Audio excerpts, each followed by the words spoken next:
नमस्कार दोस्तों, आपका स्वागत है हमारे चैनल महानंद गाइड में। दोस्तों, अगर आप स्टेट बैंक ऑफ इंडिया में यानी एसबीआई में एफडी करना चाहते हैं यानी फिक्स डिपॉजिट करना चाहते हैं तो ये वीडियो आपके लिए बहुत ही काफ़ी इन्फॉर्मेटिव होने वाला है।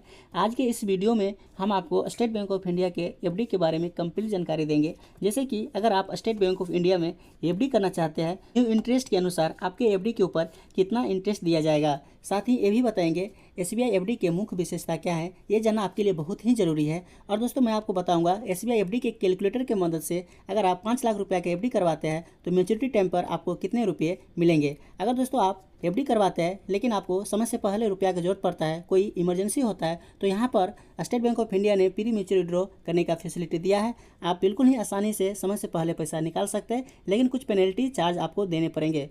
तो मैं ये सभी बातें आपको डिटेल में बताएंगे, लेकिन इससे पहले अगर आप इस चैनल पर पहली बार आए तो काइंडली चैनल को सब्सक्राइब करें और वीडियो को बिना स्किप किए एंड तक जरूर देखें।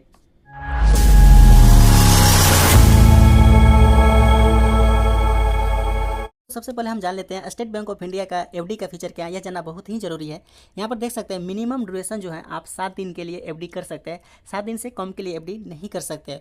वहीं अगर हम मैक्सिमम का बात करेंगे तो यहाँ पर 10 साल के लिए है, ठीक है। 10 साल से अधिक का आप एफडी नहीं कर सकते हैं। यहाँ पर अगर मिनिमम डिपॉजिट अमाउंट की बात करेंगे तो आप 1000 से एफडी स्टार्ट कर सकते हैं। वहीं पर अगर हम बात करेंगे मैक्सिमम अमाउंट डिपॉजिट का तो यहाँ पर देख सकते हैं नो अपर लिमिट, तो इसका मतलब है जितना का आप चाहे उतना का एफडी करवा सकते हैं। स्टेट बैंक ऑफ इंडिया ने एक बार फिर 15/4/2025 से अपने ब्याज दर में परिवर्तन किया है।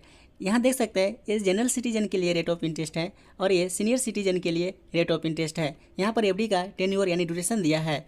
तो जैसा कि आप यहाँ पर देख सकते हैं, अगर आप 7 दिन से लेकर के 45 दिन के बीच एफडी करवाते हैं, अगर आप जनरल सिटीजन में आते हैं तो आपको 3.5% पर एनम इंटरेस्ट मिलेंगे। वहीं सीनियर सिटीजन आप है तो 4.0% आपको इंटरेस्ट मिलेंगे। वहीं अगर हम बात करेंगे 46 दिन से लेकर 179 दिन के बीच अगर आप एफडी करवाते हैं, अगर आप जनरल सिटीजन में आते हैं तो आपको 5.5% के इंटरेस्ट मिलेंगे। वहीं सीनियर सिटीजन को 6.0% के इंटरेस्ट मिलेंगे।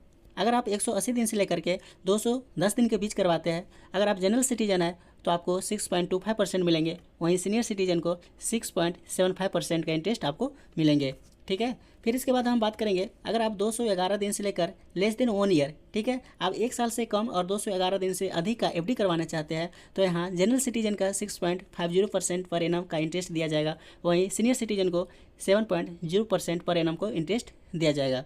अगर आप 1 साल से अधिक और 2 साल से कम के लिए एफडी करते हैं, अगर आप जनरल सिटीजन में आते हैं तो आपको 6.70% पर एनम मिलेंगे। वहीं अगर आप सीनियर सिटीजन में आते हैं तो आपको 7.20% इंटरेस्ट दिया जाएगा। वहीं हम बात करेंगे 2 साल से अधिक और 3 साल से कम के लिए आप एफडी करवाते हैं तो आपको 6.90% मिलेंगे। वहीं अगर आप सीनियर सिटीजन हैं तो आपको 7.40% इंटरेस्ट दिया जाएगा।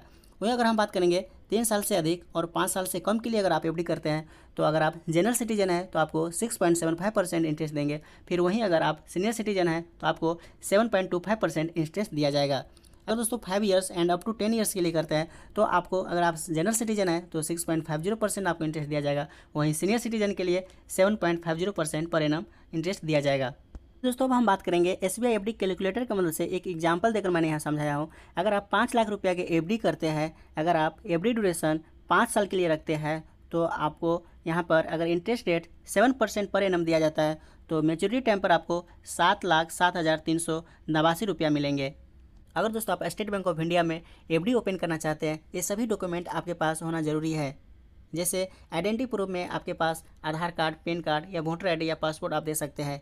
यहीं आप एड्रेस प्रूफ में आप आधार कार्ड दे सकते हैं। पैन कार्ड यहाँ पर दोस्तों मैंडेटरी है, अगर आप पैन कार्ड नहीं देंगे तो यहाँ पर बहुत बड़ा नुकसान होगा, जो मैं आपको आगे समझाने वाला हूँ। यहाँ पर दोस्तों आपको पासपोर्ट साइज फ़ोटो लगेंगे अगर आप ऑफलाइन एफडी करवाते हैं तो। दोस्तों अब हम बात करेंगे स्टेट बैंक ऑफ इंडिया में एफडी कैसे ओपन करें। दोस्तों यहाँ पर 2 तरीका है, आप ऑनलाइन भी कर सकते हैं और ऑफलाइन भी कर सकते हैं। ऑनलाइन में दोस्तों अगर आप एसबीआई इंटरनेट बैंकिंग यूज करते हैं या योनो ऐप यूज करते हैं तो इसके माध्यम से आप बिल्कुल ही आसान तरीके से फिक्स डिपॉजिट ओपन कर सकते हैं। अगर आपको मालूम नहीं है तो आप कमेंट में जरूर बताइएगा, हम इस पर एक सेपरेट वीडियो बनाकर अपलोड कर देंगे। अगर हम ऑफलाइन का बात करेंगे, जो आपका ब्रांच होगा जहाँ पर आपने खाता ओपन करवाया है, वहाँ जा करके आपको एक फॉर्म मिलेंगे, एफडी एप्लीकेशन फॉर्म मिलेंगे, वो आपको कंप्लीट फिल कर लेना है। फिर आपको डॉक्यूमेंट ले जाना है, जो मैंने आपको डॉक्यूमेंट बता चुका हूँ, वो सारे डॉक्यूमेंट ले जा करके फिर आपको जितना का एफडी करवाएंगे, ठीक है, आप डिपॉजिट कैश या चेक के माध्यम से आप पेमेंट कर सकते हैं। फिर इसके बाद दोस्तों आपको एफडी का जो रिसिप्ट मिलेंगे आपको रिसीव कर लेना है, आपको प्राप्त कर लेना है और अपने पास रख लेना है। दोस्तों अगर आप एफडी मैच्योर होने से पहले अगर आप पैसा निकालना चाहते हैं, अगर उससे पहले आपको कोई इमरजेंसी हो जाता है तो बिल्कुल ही आसान तरीका से अपना पैसा निकाल सकते हैं, प्री मैच्योर विड्रॉल कर सकते हैं। लेकिन यहाँ पर देख सकते हैं अलो किया है, लेकिन पेनल्टी के साथ किया है। ठीक है, आपको पेनल्टी कुछ देना पड़ेगा। यहाँ पर देख सकते हैं अगर आपका एफडी 5 लाख रुपया तक है तो आपको 0.50% आपके इंटरेस्ट के ऊपर लगेंगे। वहीं अगर आपका 5 लाख से लेकर 2 करोड़ से नीचे है तो आपको 1% का पेनल्टी चार्ज देना पड़ेगा। वहीं अगर हम लोन का बात करेंगे, ठीक है, लोन अगेंस्ट एफडी के ऊपर बात करेंगे तो आपको बिल्कुल ही आसान तरीका से आपको लोन मिल जाएगा। जितना आपका एफडी वैल्यू रहेगा उसका आपका 90% का लोन मिल जाएगा। अब चलिए अब हम बात करते हैं इंटरेस्ट पे आउट ऑप्शन के बारे में। यह जानना आपके लिए बहुत ही ज़रूरी है। दोस्तों अगर आप एफडी ओपन करेंगे उस टाइम आपको ध्यान रखना आप किस मोड में अपना इंटरेस्ट लेना चाहते हैं। अगर आप मंथली पे आउट सेलेक्ट करते हैं तो आपको एवरी मंथ आपके अकाउंट में इंटरेस्ट क्रेडिट कर दिया जाएगा। वहीं अगर आप तिमाही सेलेक्ट करते हैं तो आपके इंटरेस्ट एवरी 3 मंथ में आपके अकाउंट में क्रेडिट हो जाएगा। ठीक है, अगर आप कम्युनिटिव सेलेक्ट करते हैं यानी कि री इन्वेस्टमेंट से पता चल ही गया होगा आपका जो इंटरेस्ट पेड होगा एट मैच्योरिटी टाइम पर होगा, कंपाउंड होकर होगा। ठीक है, जितना आपका इंटरेस्ट बनते रहेगा उसका कंपाउंड होते रहेगा। जब आपका एफडी मैच्योर हो जाएगा उसी टाइम आपको प्रिंसिपल अमाउंट प्लस आपका जितना इंटरेस्ट बनेगा उसी टाइम आपको क्रेडिट होगा आपके बैंक अकाउंट में। तो मैं आपसे यही गाइड करूँगा कि आप कम्युनिटिव ही सेलेक्ट करें, इसमें ज़्यादा फायदा होगा। ठीक है, चलिए दोस्तों अब हम बात कर लेते हैं टीडीएस के बारे में।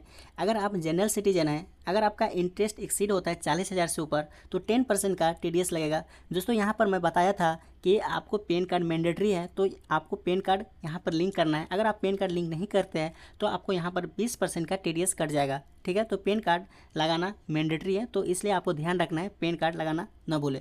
अगर आप सीनियर सिटीजन है तो आपका जो इंटरेस्ट रेट अगर 50,000 से ऊपर जाता है तो यहाँ पर 10% का टीडीएस आपको लग जाएगा। ठीक है, तो टीडीएस से बचने के लिए दोस्तों यहाँ पर 15G और 15H फॉर्म भर के आपको सबमिट करना पड़ेगा।